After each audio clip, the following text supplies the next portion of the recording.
So the next to ask is Senator Raffy Tulfo, sir. Go ahead, please. Thank you, Mr. Chair. Correct me if I'm wrong, if I heard it right. Sabi po ni Music Tina Rose, we do not act as God. Did you say that? Did I hear it right? Parang narinig ko ata. O maling pagkarinig ko. Sabi mo kanina na sa tanong na Parang wala po akong sinabi. parang meron ako narinig eh. Parang wala po akong Parang wala? huwad na So, ibig sabihin, naguni-guni lang ako siguro. I don't know. Kaya nga, sinulat ko agad eh. Kaya nakajot down. But anyway, what is your policy in reducing proposed budget in a certain department when in fact you do not have an expertise on the aspect of governance of that particular department? Halimbawa po sa judiciary at saka sa Department of Migrant Workers. Do you have experts that gives you guidance bago kayo mag-slash ng proposed budget ng isang departamento? Bukod po doon sa mga lumalapit sa inyo at nagpresent po ng kanilang proposed budget.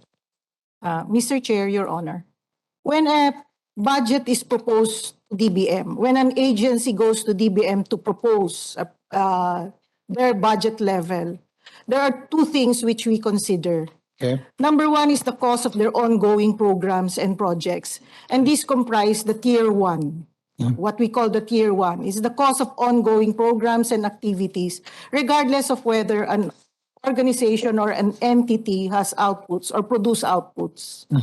Number two, we now consider also the absorptive capacities of agencies and departments. Okay. Because in many instances, continuing appropriations are not used, or not even released during the year that it was appropriated. Not used and not released. Yes. So, There are certain sinabi mo na, ma'am, not used. not So, ibig sabihin- used or not released. Okay. Okay. Yung budget na binigay niyo sa kanila, hindi po nagamit. It is not I'm just, sorry ma'am. Apo. So tama ako. Kasi baka may mag-deny ka na naman. So budget not used. Okay. Okay. So doon niya determine whether it's next year, whether yung budget na yan ay request na yan tungkol that particular budget, tataasan o bababaan. Okay, sige. Apo. I just want to make sure kasi ayoko na mag-deny tayo mamaya. Okay. Go ahead po, madam. In addition to the continuing appropriations, we also consider the reports on operations. Reports, okay. Okay. Reports. The Sige. physical as well as financial. Physical, Yes. okay. Sige. So- Physical and financial, tama? Okay, sige po. Go ahead po. Accomplishments against targets. Accomplishment against target, okay. And that is used as basis for the level that will be provided for the agency for the budget year. Good enough. Okay, now, let's start with the Department of Migrant Workers, which I'm the committee chair. Nag-request po ng CAPEX ang OWA for 2022 ng 281,116 pesos. Pinabla niyo po, meaning zero. Kahit man ang sana katiting, inaprobahan niyo, wala. Alam niyo ba kung para saan sana yung amount na yun? Meron ho ba sa inyo na dating OFW o dating nagtatrabaho po sa OWA, nagtatrabaho sa PUE para magkaroon po ng konting insight kung ano ba talaga ang mga pamamalakad nangyayari po dyan sa loob ng mga departamento na nagipag-ugnayan na sumusuporta at tumutulong sa mga OFW. Now, just answer this question. 281 ang request. Alam niyo siguro para sa yung 281 million.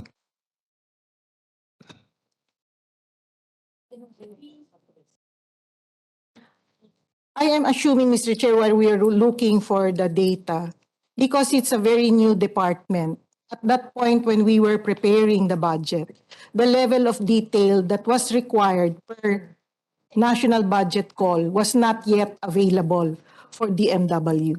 I am just assuming that, Mr. Chair. You're just assuming. Yes. Kasi po sabi niyo reports, yung physical, structure. Okay, I'll tell you what now ma'am, para hindi na tayo magkahirapan pa ito at humaba. Yung 281 million na ni-request po ng OWA, tagal na po yan. Time and time again, they've been requesting amount para sa kanilang CAPEX. And time and time again, palagi niyo po tinatabla.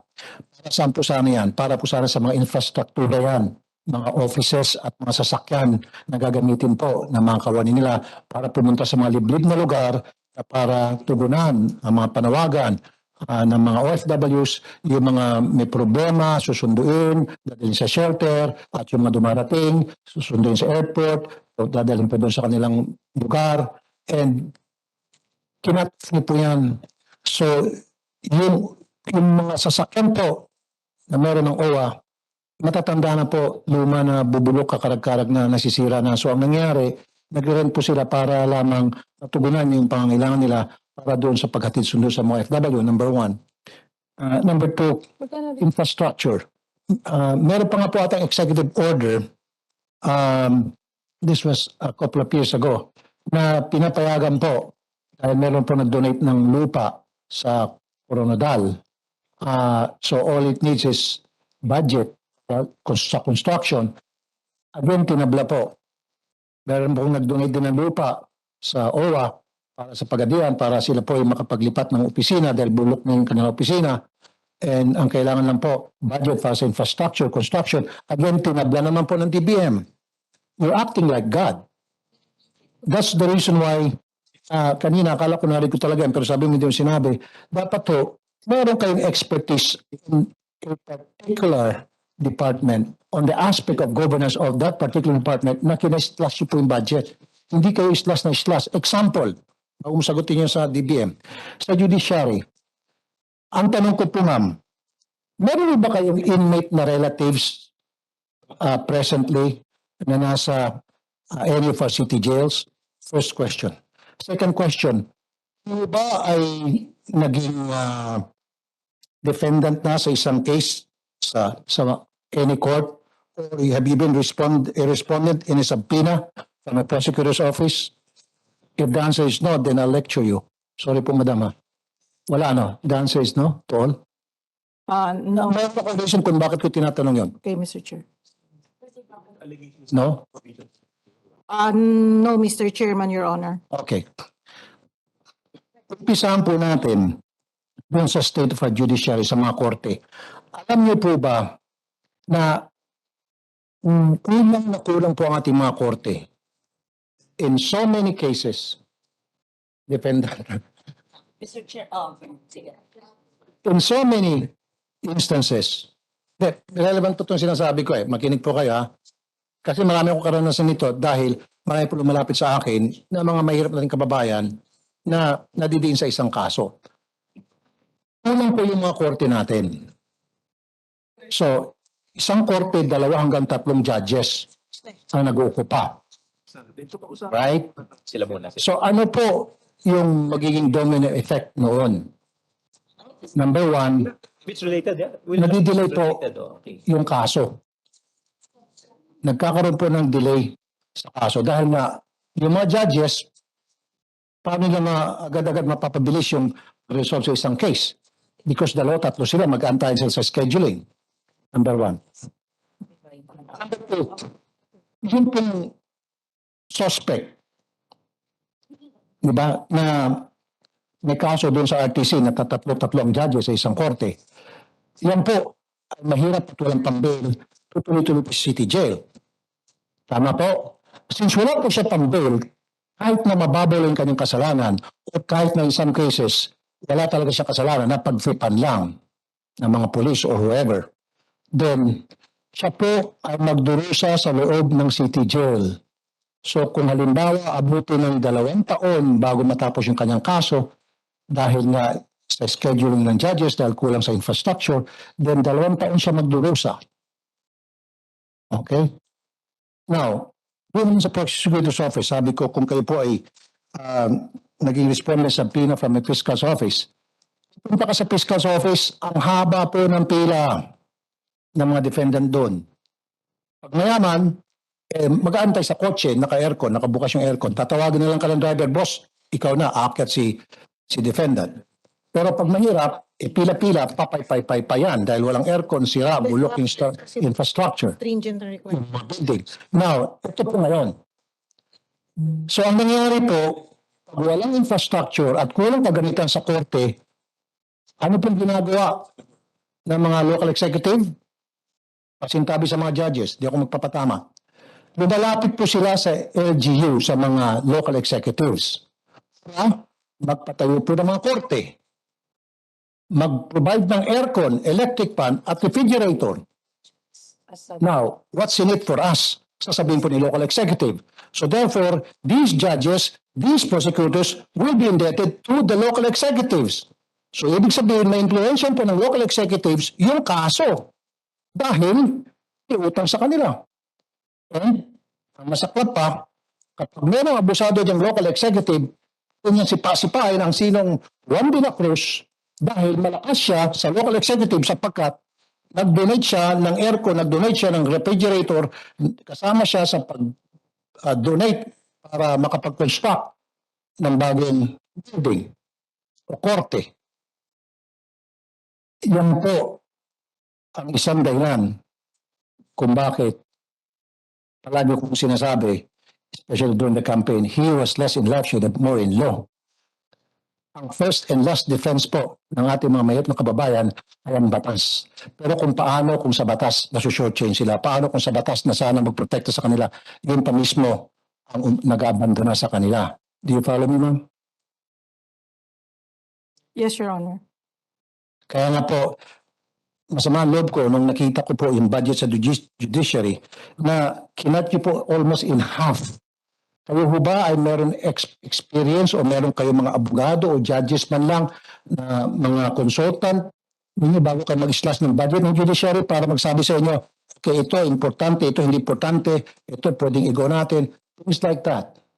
Yes, Mr. Chair, I handled the judiciary when I was still director. Okay? Just to give a perspective for the budget of the Supreme Court, when I handled it, the funding of the Supreme Court and the lower courts were very centralized. And that's the reason why we computed an allocation per trial court. Now, yun pong first issue regarding the creation of courts, that is made by the legislature. And once a court is created, DBM provides and approves the plantilla for the courts. Unfortunately, because of the very stringent requirements for lawyers as well as technical for the Supreme Court, what happens is that they have an unfilled position, they have a gap of around 40%. That is also true for NAPROS, the National Prosecution Service. And that's the reason, Your Honor, Mr. Chair, we were coordinating with the Department of Justice na baka pwedeng huwag masyadong taasan yung requirement kasi parang 5 years po of active practice bago mapasok sa prosecution. Okay. Opo. Ganun din po sa mga judges and justices. Once na-create yung court, DBM actually provides it. Now for the MOO... Okay, sorry ma'am. Okay, sige. Meron na tayong mga korte. Ang sinasabi kanina, pero yung mga korte, kulang yung korte. Opo. Mas maraming judges. And in some cases, kulang din po yating judges. Halimbawa po, may mag-retire na isang judge. Right? So, syempre, meron siyang backlog dyan. So, pag-retire niya, ipapasa niya sa isang judge Opo.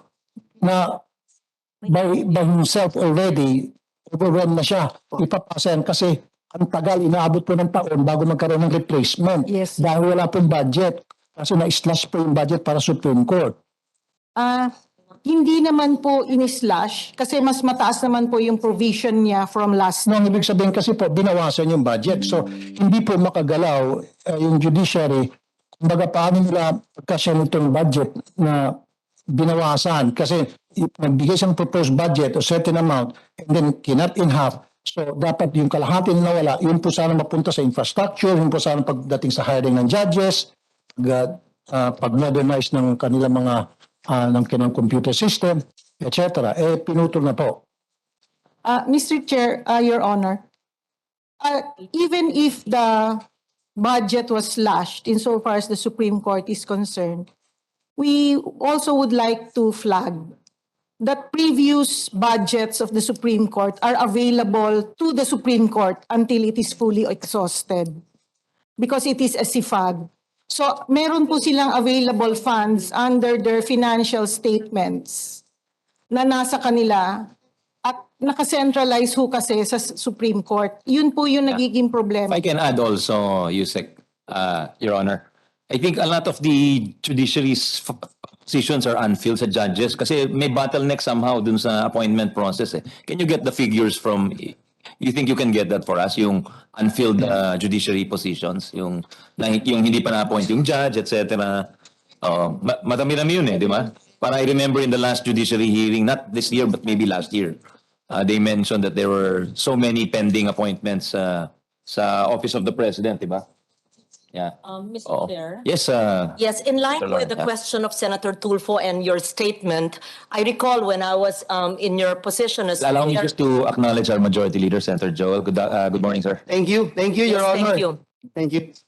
Regarding the unfilled positions in the judiciary, I recall that, and LBR Mo is here, I know that even if they are not utilized by the judiciary, the legislature never reduces the amount. In short, magugulat po kayo, ang laki-laki ng savings ng judiciary. In short, meron mga unfilled positions because of difficulties beyond the DBM scope and beyond the legislature in hiring, yun ang binanggit ng chair, many challenges, hindi po napupuno yan. Pero yung pondong linaan natin sa kanila, nasa kanila pa. Tapos na lang ang hearing ng judiciary, pero kung titignan po nyo sa records, tatanungin nyo sila, maraming taon po, hanggang ngayon, hindi po napupuno yan at hindi po natin ginagawa na ang kanilang pondo sa susunod na taon ay mas mababa doon because of the Constitution, Article 8, Section 3, that the judiciary will have fiscal autonomy. I'll just put in the record, judiciary shall enjoy fiscal autonomy. Appropriations for the judiciary may not be reduced by the legislature below the amount appropriated for the previous year, and after approval will be automatically and regularly released. So, hindi po binabawasan ng Kongreso, kasama po natin ang pondo ng judiciary. Labag po yan sa konstitusyon. Ang DBM, hindi po nila, sa aking lahat ng taon nagtrabaho sila, hindi po nila binababaan ang budget ng judiciary. Sigurado po ako dyan. At saka, yung unfilled positions po, nandyan po yan, hindi natin binabawi, hindi po revert to treasury, gaya po ng ibang ahensya ng gobyerno na after 1 year or 2 years, kung extended ang budget, babalik. Sa kanila po yan at marami po silang savings. That's my answer to the DBM and to Senator Tulfo. I'm certain of that. Okay, kasi nga, thank you, Senator Lauren thank Lagada at DBM. Kasi in talking to some judges, I have some people that I know sa courts, na tinatanong ko bakit bubulok-bulok yung mga korte ninyo, ay bakit ang nagpatayo ng courthouses ninyo ay si Mayor ganito. Diba? Kasi wala nga po silang budget. Wala nga po pong perang ibinigay sa kanila for those infrastructure, sa infra. Magandang sinabi nyo yan. Salamat at sinabi nyo yan kasi tama yan. Maraming mga courthouses. Makadagdag ko, Senator. Yun nga po, paano pa magkaroon ng autonomy itong mga judges natin ang nagpatayo po ng courthouse ay si Mayor o si Governor. Ang nagbigay po ng mga aircon, nagbigay po ng sasakyan, nagbigay po ng LGUs, yung refrigerator. So, indebted na po itong mga korte natin sa mga LGUs. So, pwede na maghari-hari ang mga taga-LGUs. It should not be like that. May I just put on record, Mr. Chair, in response to Senator Tulfo and for the... No, alam na ng DBM to, I just want to put it on record. Sa savings po nila, sa unfilled positions na maraming taon, ay maari, tanong ko sa DBM, maari yan i-realign, gamit for CAPEX, capital outlay, para po sa upgrading and rehabilitation of our courthouses. Pangalawa po, experience ko rin dahil may mga humingi po ng tulong nung tayo po'y share ng finance sa mga courthouses. 2018 ko po binigay hanggang 2019. Ngayon po hindi pa tinatayo pa. Kaya sabi ko po, nakabalik na ako ng Senado. Sa Antique po ito. Sa Judiciary po yung fund. So I call them, can I inaugurate it now that I'm back in the Senate? We have not started the construction. It's been 5 years. So, sabihin, Madam Senator, so may pera sila pero ayaw nilang gamitin para mag-usap na korte. It doesn't make sense. It doesn't make sense. Bakit hindi nila gagamit yung pera na binigay sa kanila? Yes, Senator Tulfo, hindi ko po masa-second guess ang dahilan. Maganda po Nungin natin, kasi tapos na yung judiciary budget, maybe sa plenary, but even before then, what is the challenge? Why the savings, which can be realignable for CapEx, or even funds given for CapEx for courthouses are not immediately used? Perhaps the chair Okay. of the committee can answer that, or DBM. Ba silang unutilized for Bakit ganun? CapEx? Oo. Magkano yung unutilized po nila? Pwede malaman? Halimbawa, for last year, magkano po yung unutilized na para sana sa CapEx, para sa improvement, para sa construction ng mga courthouses? Meron mo bang ganong klaseng savings? Sila? At magkano? Kasi na po, I've been to different courthouses, okay, around the country. Marami din mga dilapidated courthouses. Marami dyan mga bubulok-bulok. Meron pa akong pumunta minsan, I think that's somewhere in Pasay, na meron pong timba. Kasi kaulan lang, sinasahod po yung tulo ng ulan. I don't think kung may pera itong mga Supreme Court natin o yung judiciary, hindi na gagamitin yung para mag-construct. I don't believe that. Talagang walang pera, kaya hindi sila mag-construct. Yan po ang sinasabi ko, dapat po, iikot din po kayo, tinitingnan din po yung tunay na estado ng mga korte natin because I've been there. Sumasama po ako sa mga mahirap ng kababayan na respondent po sa mga kaso. Pupunta ako ng probinsya, Davao, Cebu, para sumama po. In so many cases, ito po yung nagpapiansa. Tapos po ako ng bail using my own money. Kasi nakita ko po, itong isang pobre, mabubulok to sa isang bilangguan dahil pinagbintangan lang ng isang kaso na hindi naman niya talaga ginawa at ang bail lamang is 10,000 na he cannot afford. Therefore, mabubulok siya doon. Diba? Dahil, bakit siya mabubulok? Yung kanyang kaso, i-reschedule sapagkat wala ng korte. At kung may korte man, ano po yung judge? So, ngayon, kumbaga naka-hostage ngayon itong na respondent sa isang kaso sa schedule ng judge. Kaso yung judge na mahirap makakuha ng schedule dahil walang korte. Diba? Pumunta ko kayo sa mga korte. Ako po, ang dami ko napuntang korte. Sumasama po ako sa mga respondents. Kaawa-awa po yung maraming mga korte natin. Nakakahiya. Pumunta ko kayo sa abroad. Akala nyo nasa hotel kayo. Sa atin, buti pa yung palengke, buti pa yung wet market, buti pa yung Q-Mart. Kung minsan, malinis pa tingnan yung Q-Mart kahit sa mga korte natin dyan dito sa NCR. Bubulok. Kasi kung meron talaga silang savings, matatalino naman siguro yung mga judges natin, hindi naman siguro mga moro niyan na if savings tayo, sige gamitin natin ito pag-construct ng korte. Hindi yun. May savings kayo, hindi mo gagamitin yung savings mo para mag-construct ng korte at papayagan mo si Mayor ang mag-pondo niyan. Marami po sa mga korte natin, ang nagpo-pondo po niyan, pati yung malaman yan, GU. Kaya there were so many instances na meron po akong proponent na walang kasalanan, na kusunadahan lang ni Mayor or nagkaroon na ng konting sama ng loob si Councilor, tulong na agad. Why? Malakas siya ki-fiscal malakas siya ki-judge. Bakit? Si Mayor na nag-provide o si Council nag-provide ng kanyang electric pan o ng kanyang aircon, ng kanyang sasakyan. Si Mayor nagpatayo ng house. So these people, the fiscal and the judges are indebted to these politicians. At sino pa rin talo dito? Mahirap. Mayaman man. Meron silang perang pagkuha ng mga magagaling na abogado. Expensive lawyers to defend them. And then meron silang pangpiyansa. So they do, unless kung yan po ay non-bailable offense. Mga mayaman man, they don't care. Kahit na isang milyon pang piyansang ibigay, put mo for them, they can come up. Pero mahirap, 10,000. Meron pa nga ako 10,000. Hindi na kaya. I have to spend my own money para mapiyansahan yung pobre. Yan po yung tunay na estado sa ating judicial system. At mind you, ma'am, marami po mga nakakulong ngayon sa mga city jail natin, nag-aantay na matapos yung mga kaso ma-resolve. For many years na nandyan sila. Walang kasalanan. I know this for a fact because alam ko kung yung karakas ng karamihan sa ating mga pulis, hindi naman nila lahat. Maraming sa mga pulis, mabilis na magpakulong ng inosenteng kababayan dahil alam nila walang perang depensa. So ma'am, ang request ko lang, sana mag-usap kayo ng mabuti, ng maayos, ng mga taga-judiciary.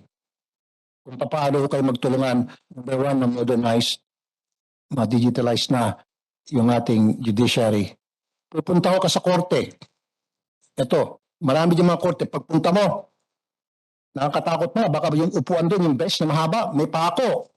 Ito, I'm not joking, I'm not kidding. Tapos, sa tabi niya, makikita mo sa dingding, yung mga folders, nagpatong-patong. Paano kung yung folder na yun doon, patong-patong yung pala yung kaso mo? Sorry ka na lang. Mamatay ka na, hindi pa tapos yung kaso mo. You see, ano yung problema rito? Yung budget. Kasi kung meron naman talagang budget, hindi naman po bobo yung mga taga-Korte Suprema, hindi naman po siguro bobo yung mga judges na parang hindi gamitin yun.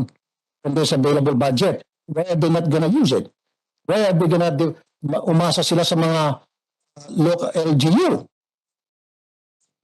Yun po yung pinapoint out ko, Ma'am Yusek Tina Rose. Siguro po mag-usap-usap po kayo ng mga taga-judiciary, ma-put a system na para matingnan talaga kung kailangan ba talaga ang pera o hindi, at ano po yung mga kailangan na pera na ibigay sa kanila na mapaayos po yung takbo ng ating judicial system. Now, mabalik ulit ako dun sa DMW. Alam niyo po, yung ginagamit na sasakyan ng OWA, 6 years old na po, crosswind. Wala na, phase out na po yung crosswind. Pupugak-pugak po. Okay? So ngayon, ang ginagawa po nila, magrenta po sila.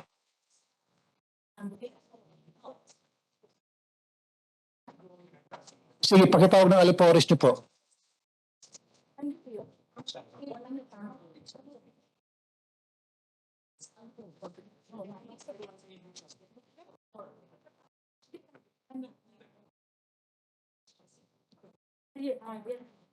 Mr. Chair, Your Honor, unfortunately, we have current regulations which state that for government vehicles, it has to be 7 years before it is replaced.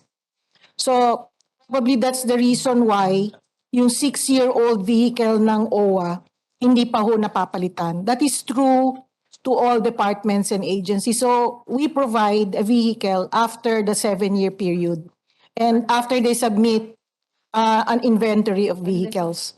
So, ano po yan? Batas po natin yan? It's a COA guideline, Your Honor, Okay. Mr. Chair. So is there any way na mag-usap po kayo ng COA? Total, hindi naman pala RA yan, na para mabago yan, para sa isang departamento na kailangan talaga ng sasakyan. In this case, kasi po sa OWA, hindi naman po nila ginagamit sa patag yan. Usually po, pupunta yan sa mga libid na lugar na kung saan nandun po yung ating mga pobreng OFW.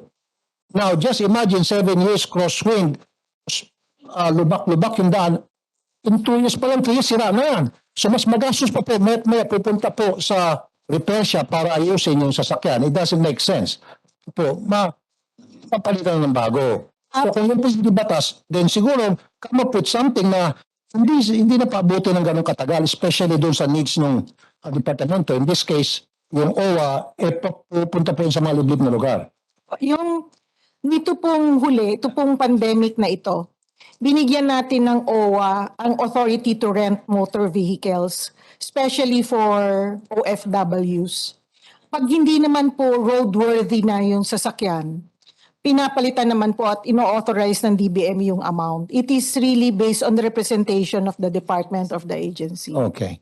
Okay. Yung po mga infrastructure na ni-request po ng OWA, kaya nga po humiling sila nitong 281 million para po maglagay ng office sa Coronadal, maglagay ng office sa Pagadian kasi po bubulok-bulok ng present offices nila doon. At meron naman pong lupa, dinonate sa kanila. Mukhang babawi na ata yung donation ng lupa yun kasi sabi hindi nyo ata kayang panindigan yung binigyan namin lupa. So sana po yun yung something na kinonsider nyo. Sana po dinusisi nyo muna ng gusto itong 281 bago nyo po ni-slash. Kasi tinanong ko po yung OWA kayo mo ba ay tinanong muna o pinagsubmite ng mga dokumento to your budget being slashed? Wala. Sabi wala po eh. Basta in-slash na lang. They didn't even ask for documents from us. Mr. Chair, contrary to what OWA represented, we normally ask agencies and departments to support their infrastructure projects, especially because this is a new department. We're extra sensitive to new departments and Oh, it's not a new department. no, Madam Yusek. BMW. Okay. Because it's integral to the new department. So, hiningi po namin yon. Unfortunately, yung mga clearances required, kagaya ng yung DNR clearance for, plus yung DPWH clearance, hindi na-submit.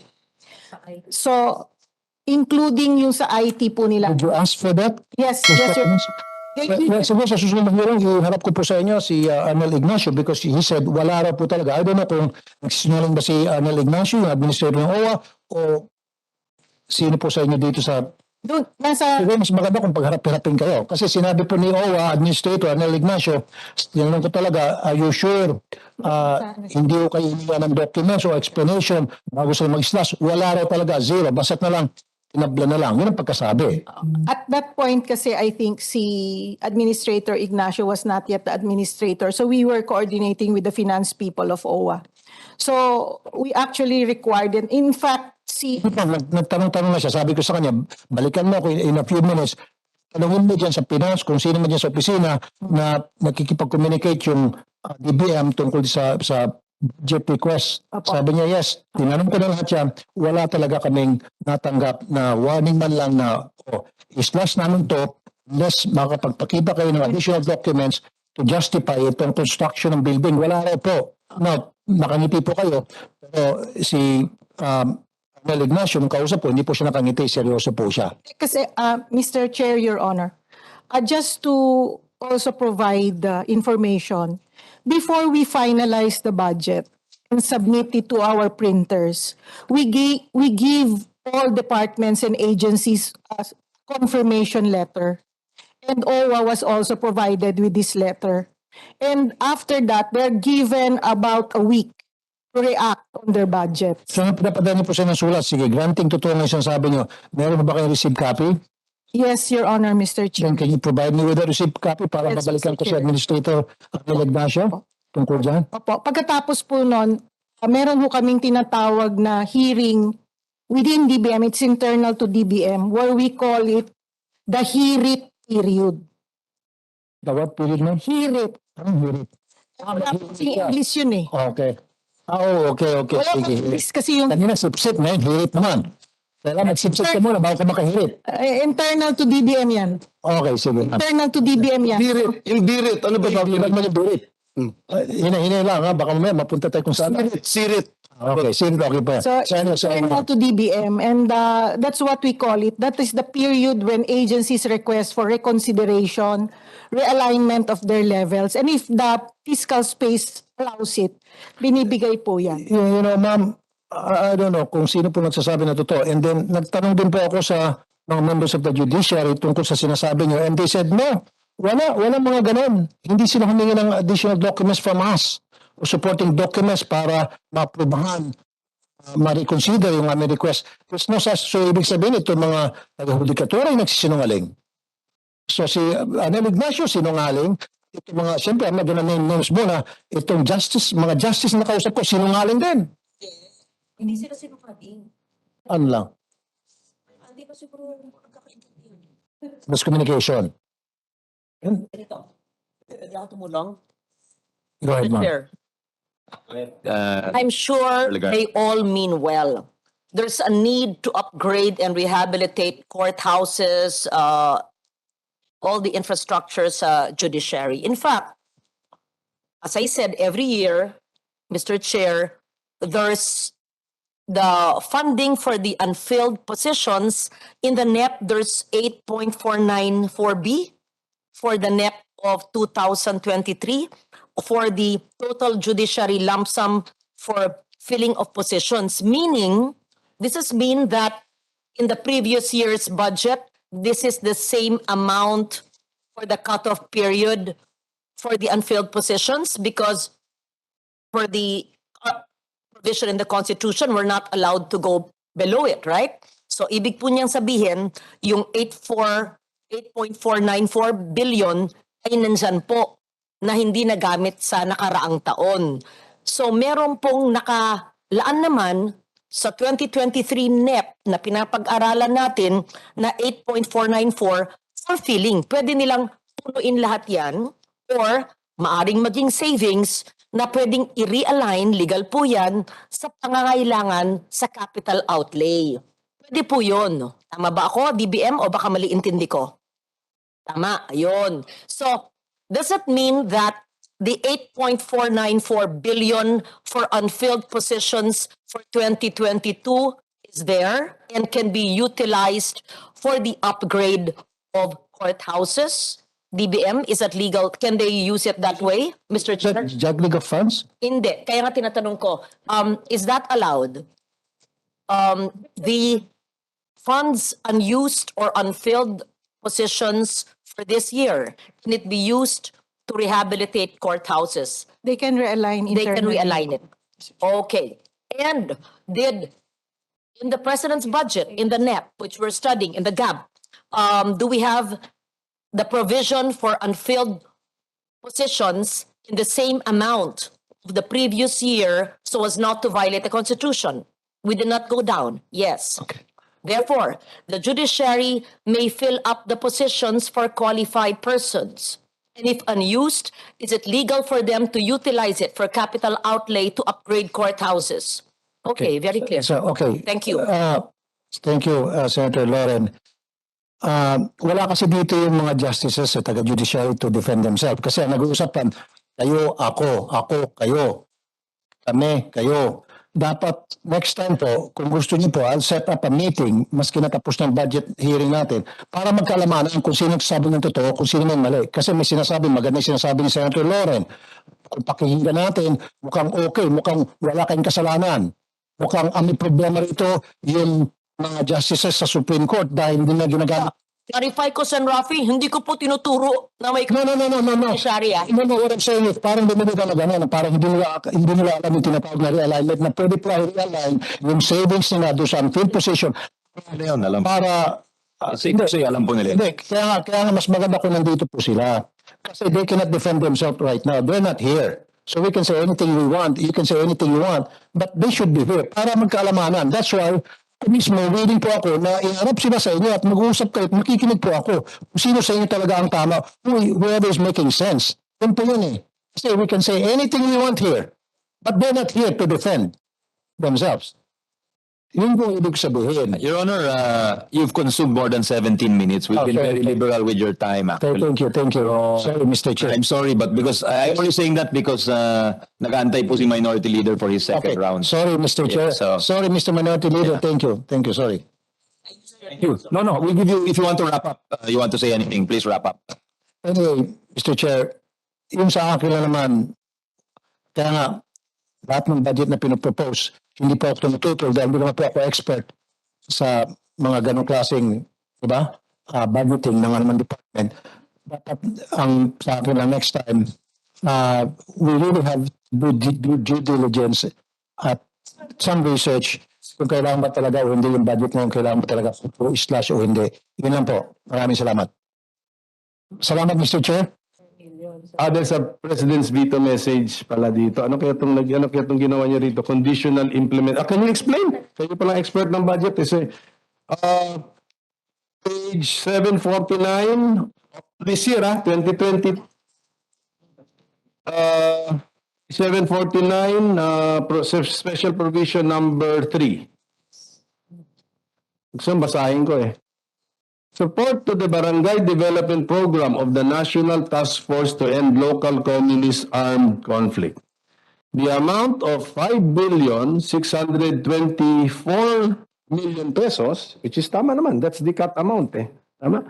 Appropriated herein shall be used for the implementation of various support programs of the National Task Force to End Local Communist Armed Conflict, NTF-LCAP, for the 1,406 cleared barangays as listed in the herein attached summary and certified by the NTF-LCAP, provided that each cleared barangay shall be allocated with an amount not exceeding 20 million pesos to be used for the following projects: farm to market road, school building, water and sanitation system, health stations, and electrification.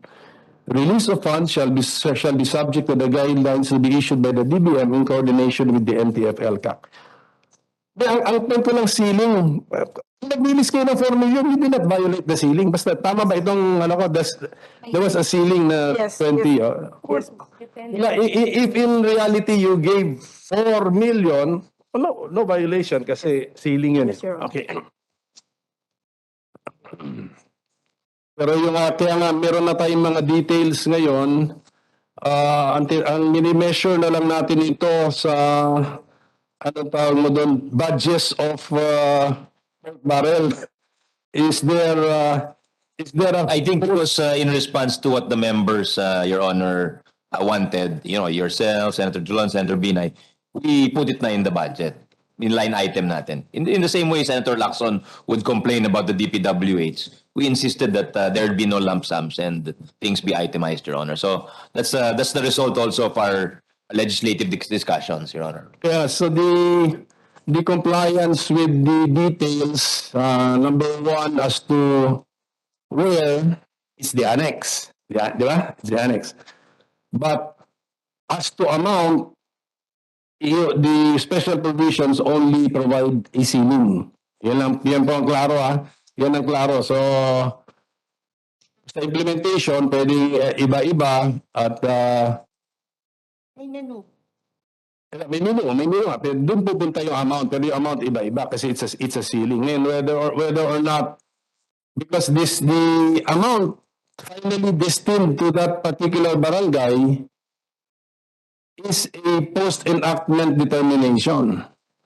Because ang rules mo, the law, just gave you the ceiling. Okay? Basta pag-aaralan pa rin namin po yan. Basta yung final amount is a post-enactment determination through the intervention of the council. Okay. Ngayon, may tanong na lang ako. Do we have any other fund appropriation in the budget which behaves this way, the same way as the NTF-LCAC fund? In the sense that the details or not all the details, not complete details have been identified. Yes, Mr. Chair, it's the LGSF-FA. Contingent fund, miscellaneous, PGF, SIP. Kaya nga, doon nga ako nakatisa. Pinangalan nyo talaga yan ng SIP para makuha yung atensyon namin, di ba? Ano sa chairman, talagang pinangalan nila yun para makuha atensyon natin at magtanong tayo tungkol doon. Tama yan, tama yung sagot. I was expecting na kasama talaga yan. Pag hindi mo sinama sa sagot mo yun, talagang tatanungin ko bakit hindi mo sinama eh. Mr. Chair, Okay. Yes. Mr. Chair, Your Honor. Could you tell what the SIP program is? Because Senator Legarda was not here when you did your presentation earlier. So please explain this brilliantly named new program. No, it's not, Mr. Chair, Your Honor. SIP, we call it SIP for short. It's support to infrastructure and social programs under the unprogrammed.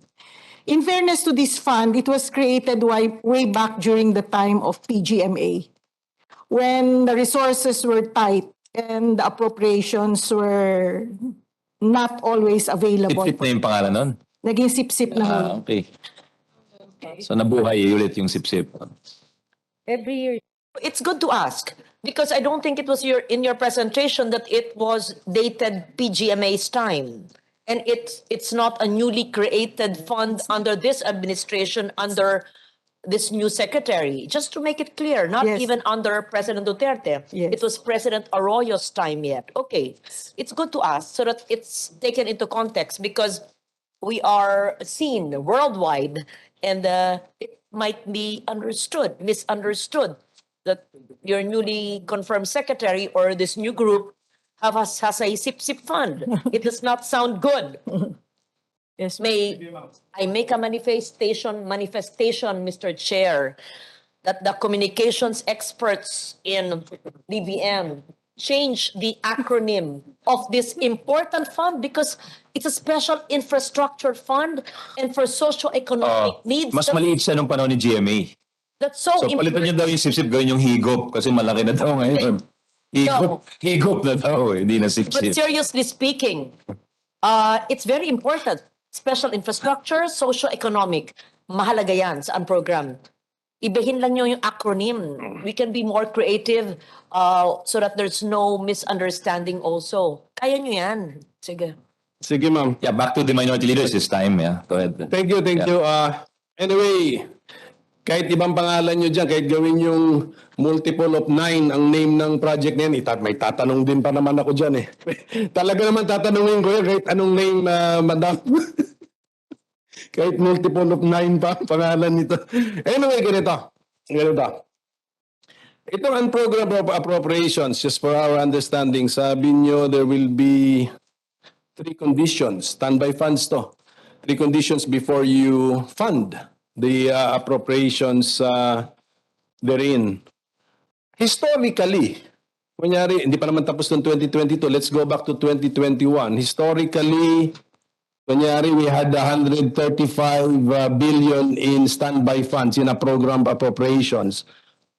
How much and which ones were actually funded? Because one of the 3 conditions were met.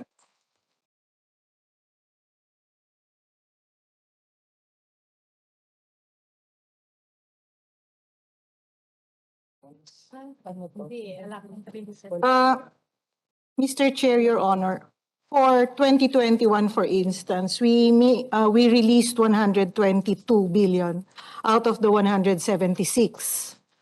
It's easier to identify loan proceeds available rather than excess revenues because the excess revenues would probably be amounting from 30 billion to 50 billion. These are for non-tax revenues, of course, and as identified under the BESF. So medyo hindi po ma-identify yung sa non-tax. Pero yung sa loan proceeds, so we can anticipate how much is going to enter in the given year. Well, ma'am, 176 billion nga pala. So for fiscal year 2021. And you're telling us 122 billion of this were actually funded and therefore released. So just look at fiscal year 2021. Which ones po ang remained unfunded? Parang, di ba, parang unimplemented siya, di ba? Standby fund never activated. Which ones po doon para lang we have an idea? Kasi paulit-ulit yung ibang entries eh. Yes.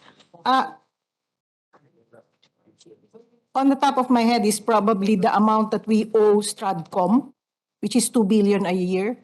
Then Nampaday property is also part of it. We don't fund. We are not able to fund. We are not able to fund because Yes. we are not able to A, B, or C. You know? Yung tatlong, hindi ko memorize yung basta alam ko tatlo. That's why it appears again in the following year's budget, but mali kami to just simply add it, no? Because it doesn't mean kunyari si payment of arrears, LTO, IT service, 2 billion 2021, 2 billion 2022, 2 billion 2023. Ang normal reaction ko, oops, no, makaka 6 billion na itong That's not correct, right? Yes. Yusek? Yes, Mr. Chair, Your Honor. So to find out the actual releases to charge to payment of arrears to LTO IT service, which goes to one entity, where do we get that information as to magkano na talaga actually na-release sa kanila? We provide a report to the committees on finance and appropriation as well as the Senate President for quarterly report on releases, Mr. Chair, Your Honor. So if I were to ask now, magkano na na-release, alam nyo? For 2022, And over the years? Kasi we have a time series on that. for 2022, we released 178.9 and the bulk of this corresponds to the loan proceeds of the OTR rail projects. Your Honor, Mr. Chair. Hindi. for 2022. Kaya rail proceeds of the rail loan proceeds of the DOTR. DOTR you used to pay the unprogrammed appropriation of payment of arrears of LTO IT service? No, Mr. Chair, just to segregate, the amount for the LTO is triggered by the excess revenue. But for the DOTR, this is the availability of loan proceeds. We had no option but to charge it against the unprogrammed because the loan proceeds were transferred to the unprogrammed appropriation. Oo, pero pagkaintindi ko, dito naman siya doon sa 380, doon siya sa support to foreign assisted projects eh.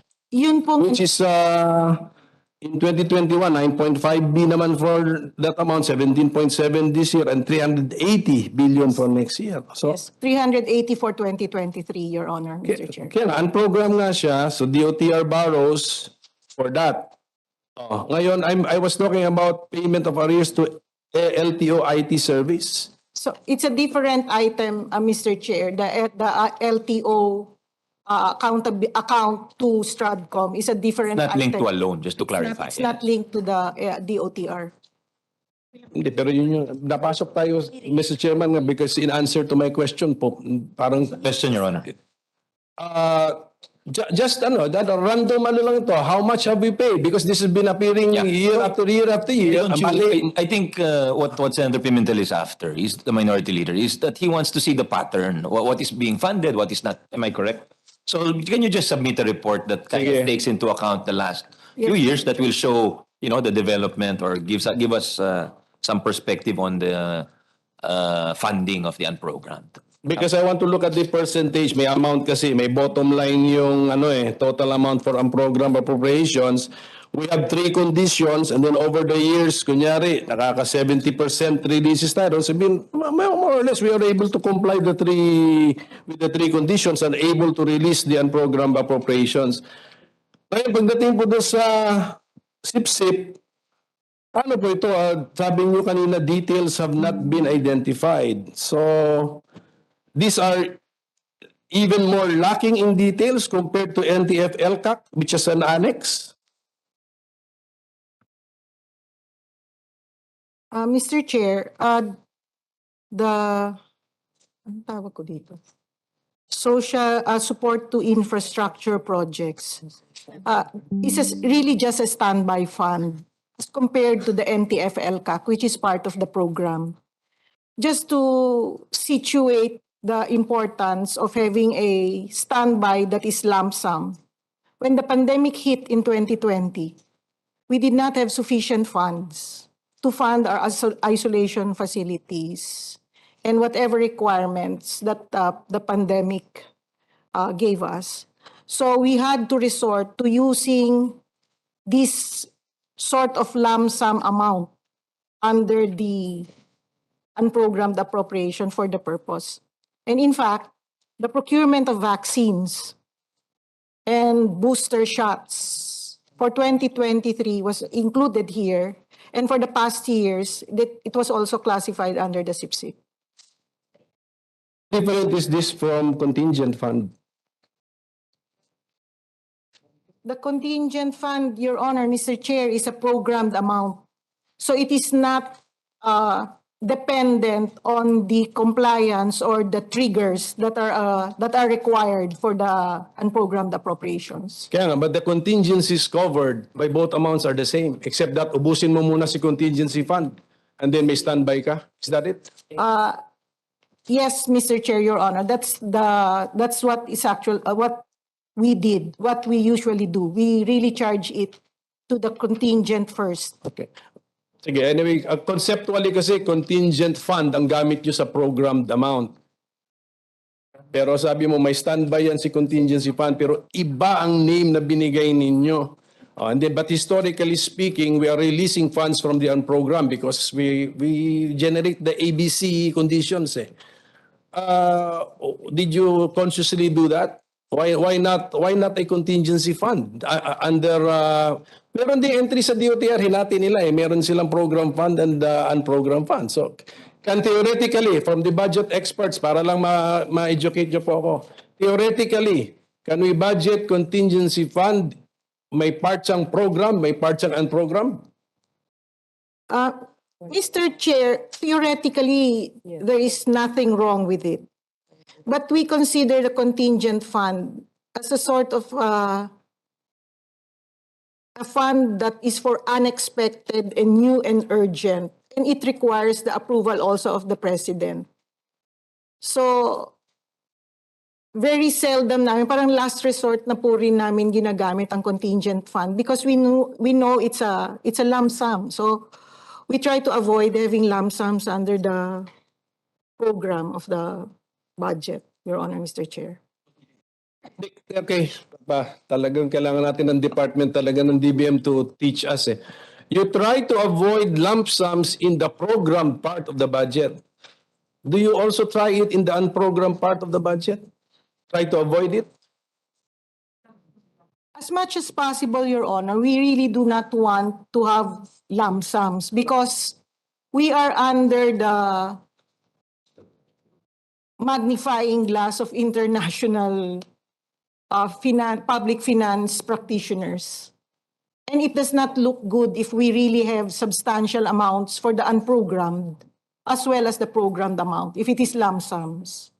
But at this point, Mr. Chair, Your Honor, with the pandemic and the unexpectedness of how much we can actually generate as revenues, we were forced to include, for instance, loan proceeds requirements of DOTR under the unprogrammed appropriations. It was very substantial. 380 billion could not be accommodated.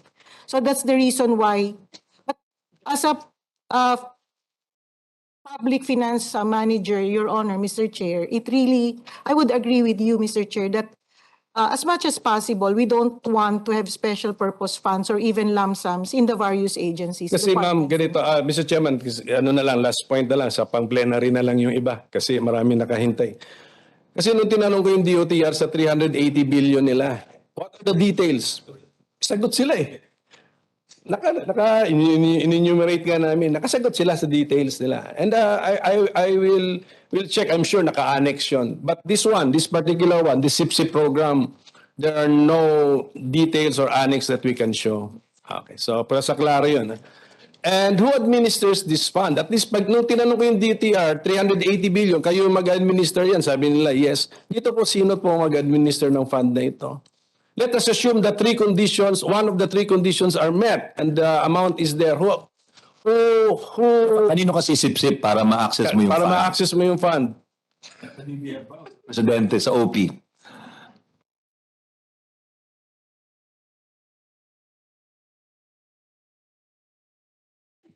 Mr. Chair, Your Honor, DBM is actually administering the fund.